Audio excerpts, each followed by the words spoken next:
Hi everyone, it's Erin, Dr. Erin Ross. I am here because we are going to share with you some of the great things that we've been doing over the past year.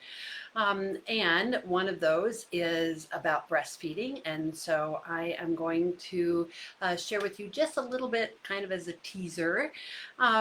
Those of you who know me well know that Facebook is a bit of a challenge for me. So I apologize in advance if I make some mistakes along the way.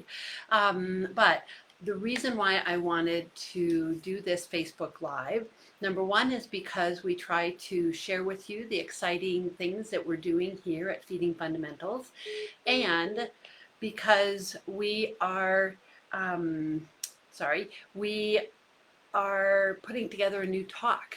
I became a certified lactation counselor, a CLC, in October of last year. After 34 years of working in the neonatal intensive care unit, I can tell you that I learned a huge amount. And unfortunately, I learned that much of what I had been doing really wasn't the right way to do things. And that is despite breastfeeding all three of my children, in addition to working in an intensive care nursery. So I've always relied on my colleagues that are IBCLCs, and finally decided that I would like to round out that part of my knowledge base, and boy, am I glad that I did. So we are actually, though, going to start by talking about what we've been doing here at Feeding Fundamentals. Joe and Gina and I have been hard at work. So since October of 2023, which I think is when we did the last one of these, we have done a Sophie in or for Greece in Greece. Although it was Zoom, I always am sad when I don't get to go to the host countries, but I have done a lot of work with Diastimonica in Greece, and they asked me to do a Sophie. So I did that. I am currently on day 2 of 3 days doing a training for the Ireland Association of Speech and Language Therapists. And so we have 71 people signed up as part of that. So that's super exciting. Those are my 2 international Sophie trainings. We have actually done 5 Zoom virtual trainings. Obviously, numerous trainings or people have been trained using our video course series for Sophie professionals as well. Last year we launched hybrids, and I am really excited to share with you that that is going very well. We did one in San Antonio in September, Houston in February, Denver in May, Kansas City this last August, and the second weekend in September, we will be in Chicago at Easter Seals DuPage. So that is September 13 and 14. And I love going to Chicago, one of my favorite cities. And I have a long-standing relationship with Easter Seals DuPage. So I'm so excited that they have invited us back. So if you're interested in that hybrid or any of the ones that will be coming up next year, or any of our other offerings, please go ahead and visit us again at www.feedingfundamentals.com, and you will find information on Sophie as well as our other courses. Next year, we are putting together our schedule for 2025. And so currently, we have hybrids scheduled in Atlanta, Georgia, in Austin, Texas. We are in negotiations trying to find a date for Raleigh, North Carolina, and we are crossing our fingers hoping that we will be on the Pacific Coast as well. I have a very good friend, Jane Sweeney, who is looking into potentially bringing Sophie to the Washington State area. So I so appreciate the colleagues that I have, the wonderful friends I have around the country that are helping me with the hybrid training, mostly because it is super fun. It is where I really get my own soul fed. So, you know that I love teaching, it's one of my passions in life. I have to say, though, teaching on Zoom is not the same for me, just as it's not the same for you.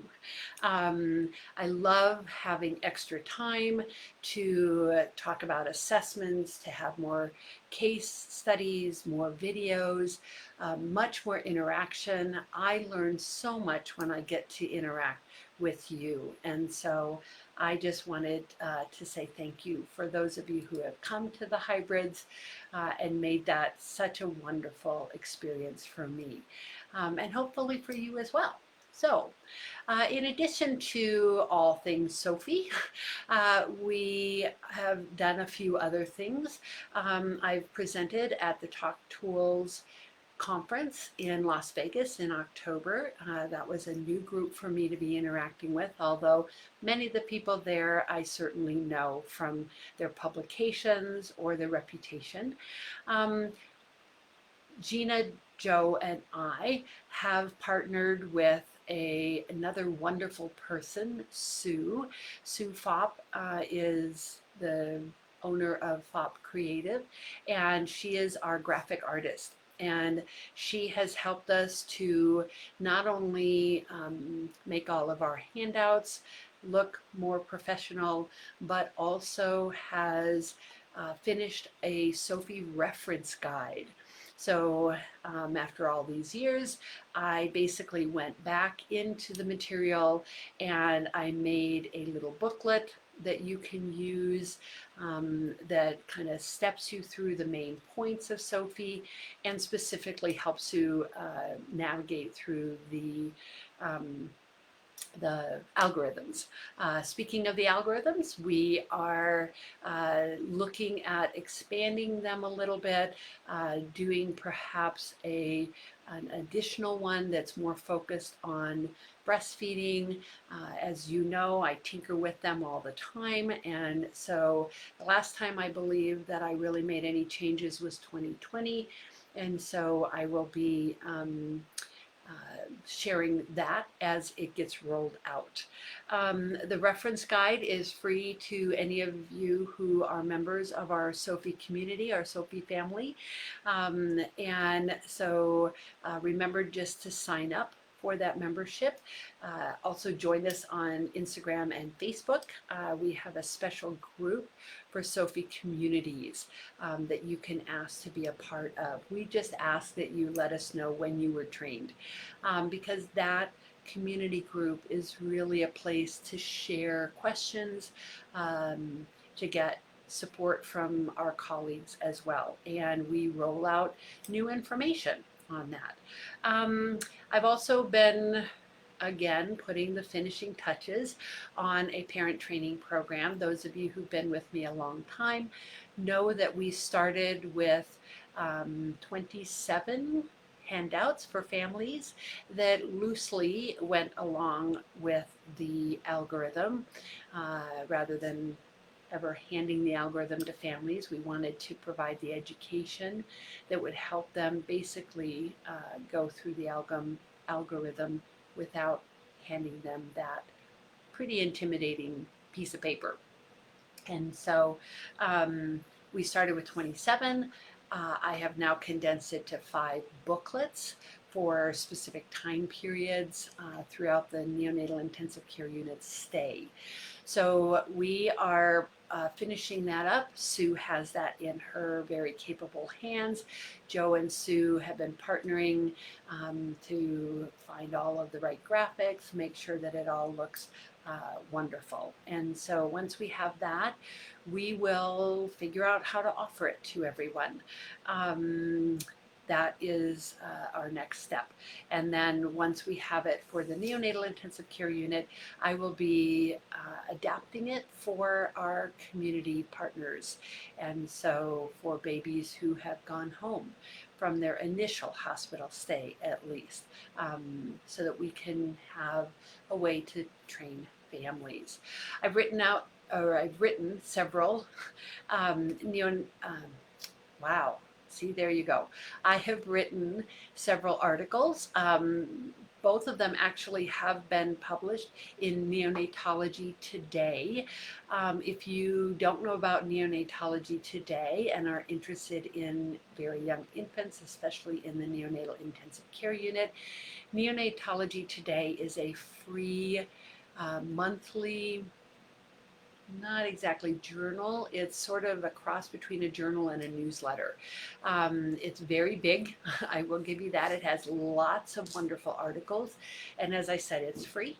I wrote one in January and then I co-wrote one in August. The one in January, sorry, this was in 2023, but I'm not sure that I mentioned it, our last update. The one in January 2023 was about individualizing for babies and not just having blanket developmentally supportive care um, activities, if you will. And then Dr. Joan Arvidsson, who is very well known to probably all of us, and I partnered to talk about feeding standards and write an article on feeding and the importance of individualizing that. So, in addition to that, I've been doing lots and lots of reading to update both the Sophie materials as well as to create a new offering that I'm going to be talking about here on breastfeeding in just a minute. We have been looking at AI, artificial intelligence, to help us along with our partner at Garce Works here in Denver, who is our video crew. We've been partnering with them to see how we can translate at least many of our materials, video materials especially. I've been now putting together a breastfeeding talk. And so as a start, if you're on Facebook with me now or watching this in the future, hopefully you've already found our Breast is Best series.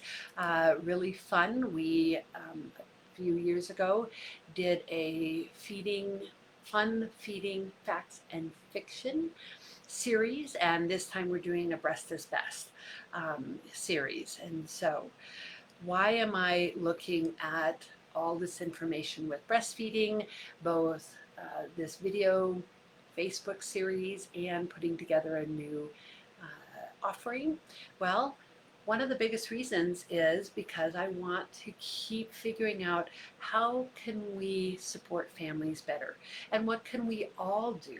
As I said, I worked for 34 years and was not a certified lactation counselor, and with that training last year, it really opened my eyes to how much more we can be doing together. One thing I want to just point out right from the very beginning is obviously not all parents who breastfeed directly are or breastfeed at all identify as either women or men. Some are non-binary. The information that we have to date really has been on binary identified individuals, and so you will be hearing me talk about breastfeeding primarily around mothers, but please know that we understand we have individuals who are chest feeding as well. So let me just share with you a little bit about breastfeeding, because that is another big reason why we're doing this. So the World Health Organization has a baby friendly hospital initiative that they designed for premature babies and babies in neonatal intensive care units. If you haven't found that yet, it's a wonderful resource. It not only explains what we should do, it gives competencies and metrics for us to be following. Those are some of the same things that we've been working on with the Consensus Committee for developmentally supportive care for infants and families in the ICU. In their baby-friendly hospital initiative pamphlet, which you can get for free, They point out that there is no reason that we should evaluate infants with bottles in the neonatal intensive care unit, that we can absolutely be initiating feedings as well as evaluating feedings with breastfeeding babies. And so I just wanted to take that as our next launch. I have been talking about that in Sophie since I started Sophie however many years ago, and the importance of supporting breastfeeding. But I really appreciate that message is so strong. Direct breastfeeding is the best way from a nutrition standpoint and from a biologically expected standpoint for feeding our babies. That would be the ideal, the gold standard, if you will. Now we know that many families choose not to directly breastfeed. They may pump and offer express breast milk. Many families are either unable or not wanting to provide their own milk, and we want to be 100% supportive of those decisions. We all have our own reasons for doing that.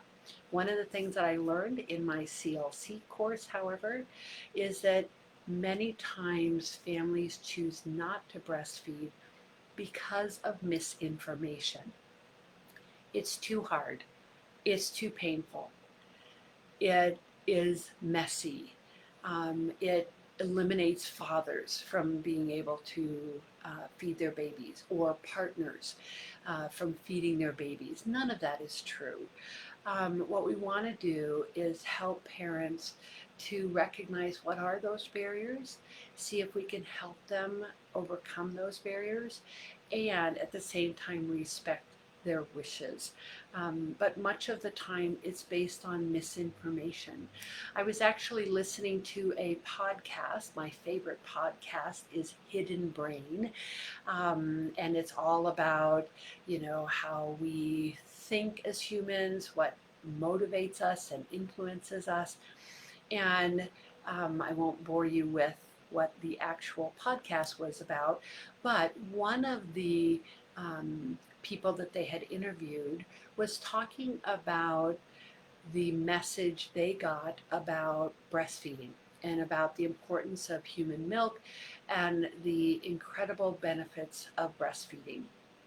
And that was a message that they got very strongly from their physician as well as from their country. And then they were faced with a situation of being born prematurely, and this presenter said he was approached basically with this idea of, oh no, with premature babies we should do um, formula feeding. And he, being a researcher, decided to look into the research, and then he made the comment that, well, actually direct breastfeeding has been done with full-term babies, and the research isn't all that great in terms of later IQ improvements. um, there's a lot of confounders, there's a lot of extra different things. Parents who choose to breastfeed might be quite different than parents who choose not to. And I was quite disheartened because I thought, wow, while that is true, there are lots of confounders, he was really focusing on such a small piece of what we know about human milk. And so that actually motivated me to set up this Facebook Live. That and the fact that I really needed to update you on all of this wonderful thing. So the recommendations pretty universally are ideal to less ideal. Direct breastfeeding, expressed mother's own milk is second best. In cases, then it would be expressed donor human milk. And I would say that many hospitals have gotten that message, but they're thinking about it from nutrition and infection control perspectives. So in the NICU, we focus a lot on expressed breast milk. And I really want to kind of take that to another level. So, why do we focus on human milk? Because we know that human milk provides direct immunological protections. And we don't get that from formula. Formula is a wonderful option for babies who cannot, for some reason, get human milk. But while formula will provide the nutrition, it doesn't provide the direct immunological protection that human milk does. It doesn't shape formula doesn't shape the gut microbiome in the same way. So human milk helps the intestines and the gut to develop the right kind of flora, the right kind of bacterium to fight off infections and to help with digestion, to decrease risk of allergies, as many of the different potential benefits. And so that's another reason why human milk certainly trumps formula. It provides nutrition just like formula does, and we all know that for preterm babies, many of our babies need some extra supplementation or fortification because of the premature birth. But in general, it's the best nutrition. Human milk helps to mature different body organs. So your brain matures differently, your GI system matures differently, your retinal system matures differently. And by differently, I mean it enhances the development for those. And then it modulates inflammation. So it doesn't mean that you'll never get sick, but it tends to make sure that if you do get ill, your illness is less severe and impactful. And there are some reasons why that happens, but we'll talk about that as we go. So you probably have heard me at least say breast is best. I did not coin that term. I have seen it all over, and so I took it for our series. So why do we say breast is best? Well, we know that there are benefits to both the baby and to the mother. So for the baby, we see babies who are breastfed have decreased allergy, asthma, and eczema. Now, right off the top, what I want to point out is decreased, not eliminates. And I also want to point out that this is what's called dose dependent, which means the more human milk you get, the better the results, and the longer that you get breast milk, the better the results. Many of these studies have been done with direct breastfeeding and healthy term babies. We know that there are benefits for express breast milk as well compared to formula. But right now we're talking about the whole aggregate. All right.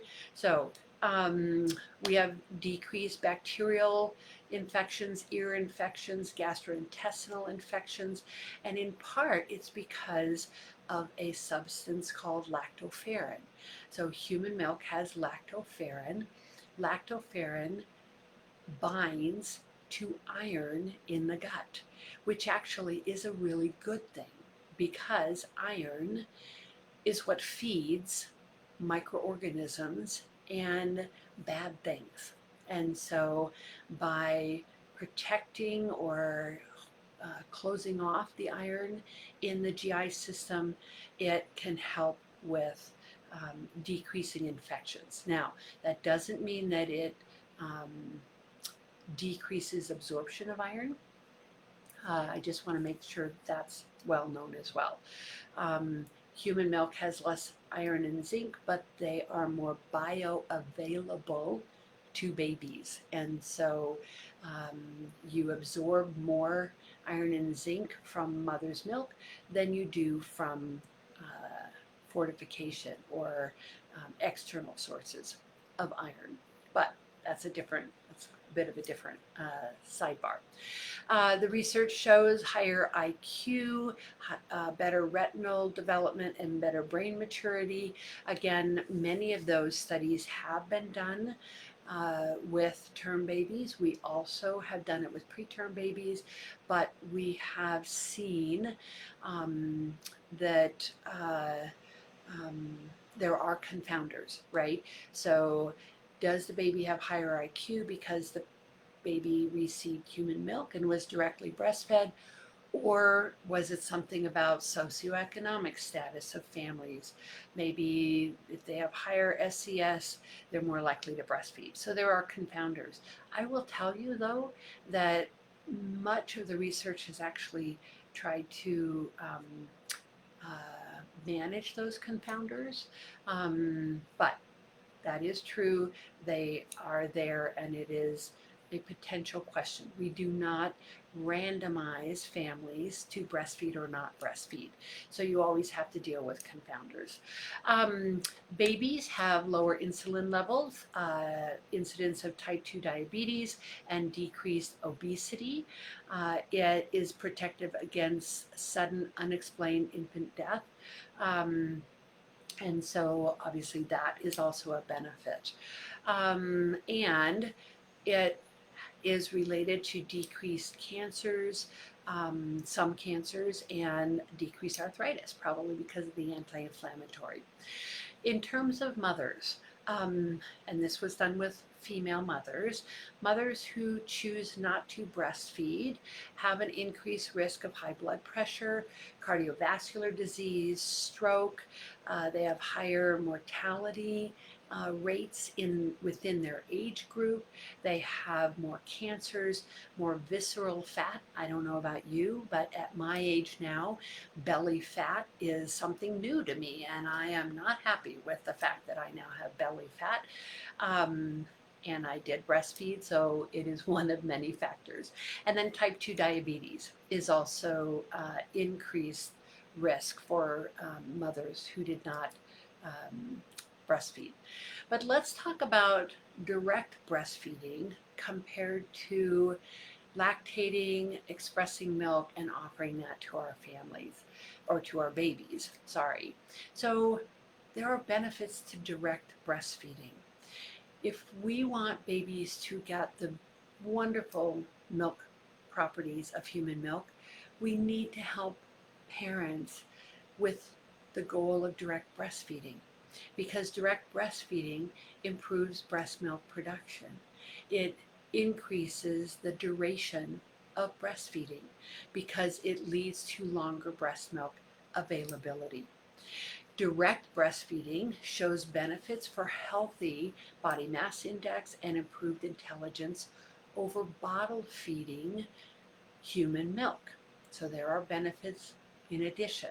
So why would that maybe be? Well, there's a series of studies that were done quite a long time ago in the early 2000s that show that when we put formula or human milk in a bottle, we now have a volume target. And we tend to push babies to finish the volume, but when we are breastfeeding directly, we have no idea what that volume is, and we learn to trust the baby and follow their signals. So that is probably one of the many reasons. It helps with decreased infection. As I have looked into this, this is one of the reasons why the World Health Organization is such a strong proponent of no bottles, only breastfeeding. And in part because think about water source around the world. Think about cleanliness and the ability to disinfect bottles. So bottles in and of themselves bring in a potential vector, that's what we call it in research, for infection to come into play. The other thing, though, that we know is that there is actually communication between the mouth of the baby and the breast of the mother. And so, through that communication, the breasts know if the baby is ill. The breast will increase the immune properties to support the baby. If the mother has an infection, the breasts know and will provide um, protection against that infection. We certainly saw that with the COVID-19 endemic, I guess is now what we call it, because it hasn't just gone away. But the research has come out pretty strongly that babies who were able to breastfeed had a decreased risk of getting COVID-19, even from parents who were COVID-19 positive. Mothers and, well, I guess this is again specific to female mothers who directly breastfeed are more sensitive to infant cues compared to mothers who feed their infants human milk in a bottle. Now, I will again say that we also know that there are non-binary parents who are chest feeding, and my assumption would be that they also would be more in tune to their infant behaviors, but we don't have the research to show that. And then direct breastfeeding compared to feeding expressed human milk in a bottle decreases risk of allergies and asthma. Again, there are all these extra things that are happening when you are directly at breast. So, if you are interested in pursuing education like I did, it's a pretty extensive amount of work. You can do it online or in person. The people that I did it with were the Healthy Children's Product, or Healthy Children's Project, sorry. And as I said, I learned a lot. One of the biggest things that I learned was how to assist with latching onto the breast, which is key to nutritive transfer of volume. So just as an FYI, I learned how to be much more effective with that. That's actually going to lead me to the final point that I'm going to bring out, and that is that latch is directly related to transfer of milk at the breast and pain and discomfort at the breast, and tongue tie. Let's just quickly mention tongue tie, because obviously that is another reason why a baby may have a poor latch or mom might be uncomfortable. And so multiple studies have come out. Hopefully you've been paying attention.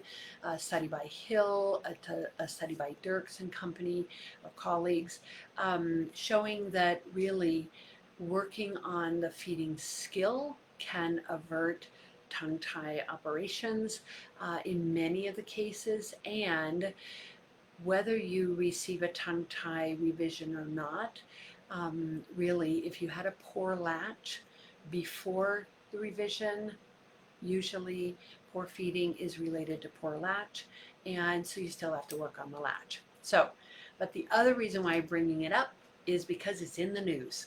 July 29th, 2024, the American Academy of Pediatrics, in their pediatrics journal, published a clinical report on tongue tie and tongue tie revisions. So if you haven't seen it, I would certainly look for it. The first author is Thomas, I think, and fascinating read. Fascinating read. And I'm just going to give you a little bit of a teaser. Couple of things. Number one, they are putting out there that tongue tie revisions have just increased significantly in frequency, probably because it's very lucrative. Okay, so that's their statement, not mine. I happen to agree with that statement, but it's a lucrative business, so you can make a lot of money doing it. That is not to say that you don't believe it works. Okay, it's not that the people who are doing this have a bad heart, right?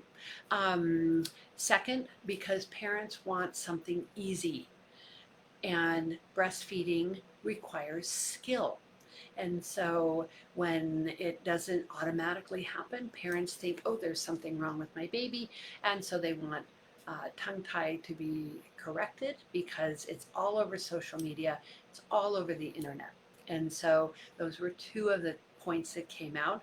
But the third thing that I am very intrigued and will be following the breadcrumbs, trying to look at the original information, is they have talked about an author, first last name Mills, that has done anatomical studies, and in their words, Mills suggests that the term posterior tongue tie is anatomically incorrect nomenclature and that its use should be discontinued. Mills et al. Assert that ankyloglossia cannot be diagnosed solely by the appearance of the lingual frenulum. They then went on to put out that the AAO-HNS in its consensus statement could not reach agreement on the definition of posterior ankyloglossia. With the finding of Mills et al. That the band of tissue at the base of the tongue often contains the genioglossus muscle, this muscle may lengthen with use in feeding, and the infant's feeding abilities may improve with time. So hopefully that little teaser will entice you to go on to the search engine and put in American Academy of Pediatrics clinical report tongue tie. It has been in multiple big newspapers and journals, such as the Wall Street Journal and New York Times, and probably a lot of other places. So I would encourage you to get the information directly from the source, the American Academy of Pediatrics. With that, I am going to close out. I went a little bit longer than I thought. I am going to look. I see there are a couple of comments here. One is my wonderful web guru has reminded you that the Sophie reference guide is available if you are a Sophie community member. And that membership is only open to people who have finished the Sophie training. That's because it really is designed to go with the Sophie algorithm, which obviously is part of that training. And Sarah is saying that you're going through your CLC with the Healthy Children's Project right now. And so I hope you loved it as much as I did. The people that teach that course are wonderful and very learned people. All right. I don't see any other things coming through on the live chat. I know that this is recorded and will be available. So if you're listening to this after the fact, you might want to dig through our feed to see any of the breast is best questions. And other than that, I am going to let you go. Thank you so much for hearing about what Feeding Fundamentals and what I've been working on. And I hope to get my breastfeeding new offering out before the end of the year, certainly. So look for that, and I will look for you at a conference around the world or one of my offerings. I have really been trying to do a lot of attending other people's conferences on infant feeding because there are a lot of us out there who are actually thinking kind of the same thing. So enjoy the rest of your day or evening wherever you are, and thank you again.